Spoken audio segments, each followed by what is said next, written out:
Pilate était las de sa journée, des Juifs, de la Judée, de la Palestine entière et de l'Orient. Fallait-il vraiment que les humains fussent tellement ténébreux là où le soleil se levait? À l'heure où cet astre déclinait, il dit à Cratyle: allons bain, puis nous souperons à l'auberge des légionnaires. Cratyle apprécia l'honneur de l'invitation, somme toute rare. Il devina que son maître avait une confidence à lui faire. Il en avait aussi et de taille à lui offrir en échange. Au tépidarium, en effet, le procurateur lui confia en se massant une jambe couturée des suites d'une mauvaise blessure un coup de glaive de l'un des légionnaires révoltés en Pannonie, la première année du règne de Tibère. Saül est venu me voir. Je l'ai aperçu dans le couloir. Il s'est sans doute plaint de moi. Je ne lui ai pas laissé le loisir. Je lui ai répondu qu'un crachat était une peine infime en regard de celle que méritait une exécution sans mon autorisation. Puis il m'a demandé mon concours. Jusqu'alors affalé sur le banc de marbre où il suait son eau, Cratyle se redressa et tendit le cou. Ton concours contre Jésus. Il assure que la légende selon laquelle ce mage Yéchou est ressuscité. Pilate eut quelque peine à articuler les mots latins resurrexit, est, qui lui écorchaient sans doute la bouche, le rend quasiment invincible et que la puissance romaine est en péril. Selon lui, un émissaire du Sanhédrin, accompagné de 5 hommes de la police du temple, a vu ce Yéchou à Capharnaüm. Et ils en ont été bouleversés. Les soldats de la police ont démissionné de leur poste et l'émissaire, lui, a été démis de son poste au Sanhédrin tant il était dévasté.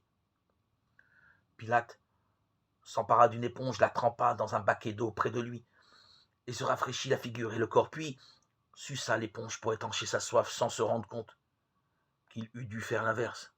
Jusqu'ici, le rapport est exact, observa Cratyle. Notre nouvel espion Alexandre s'est lié d'amitié avec le lieutenant de police qui s'était rendu à Capharnaüm.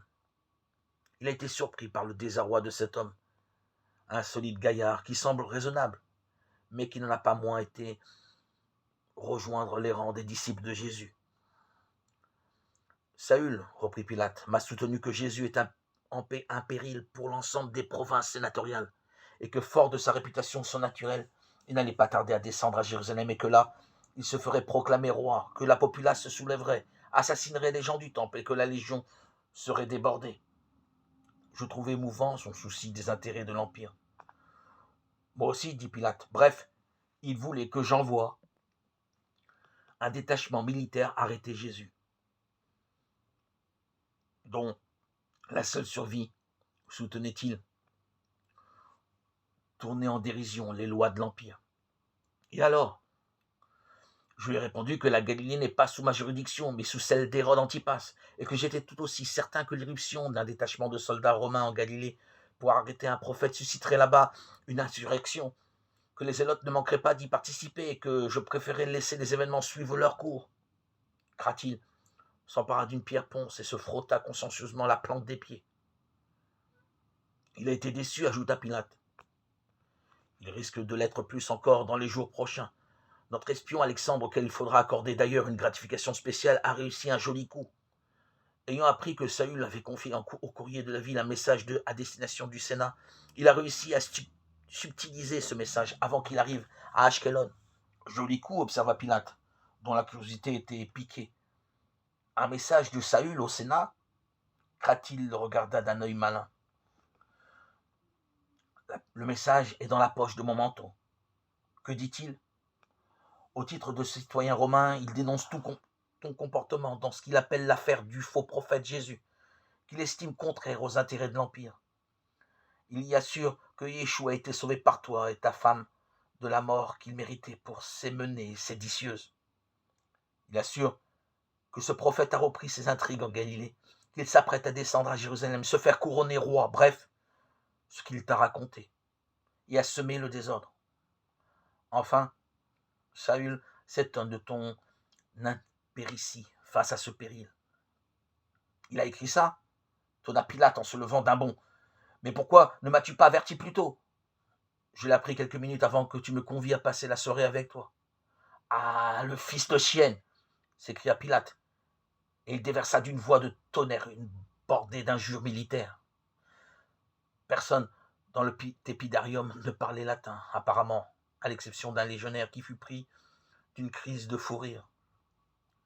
Les autres regardaient le procurateur debout s'administrer des claques sur les cuisses en clamant des mots à coup sûr offensants avant de se rasseoir, suant comme un bouc encore plus qu'avant.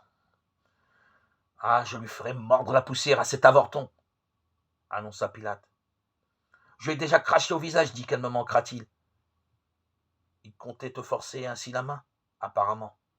Il a fait de ce conflit avec Yéchou une affaire personnelle. » Quand ils furent rincés, massés, frottés au benjoin et à l'alcool d'asphodèle, luxe réservé aux clients de marque, ils se rendirent donc à l'auberge des légionnaires. Des vivats les accueillirent. Pilate s'inclina, alla serrer des mains ici et là, donner une tape sur l'épaule, échanger une plaisanterie, une information, une gaudriole.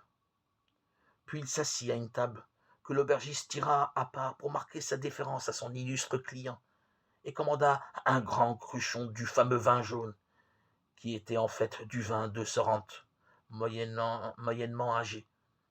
Il écouta l'aubergiste, qui était aussi le cuisinier, proposer d'écrire dans un grec assez mou les plats du jour. Et lui écra-t-il choisir une salade de pois chiches au lardon sauté et un mulet en croûte à la coriandre et à l'origan.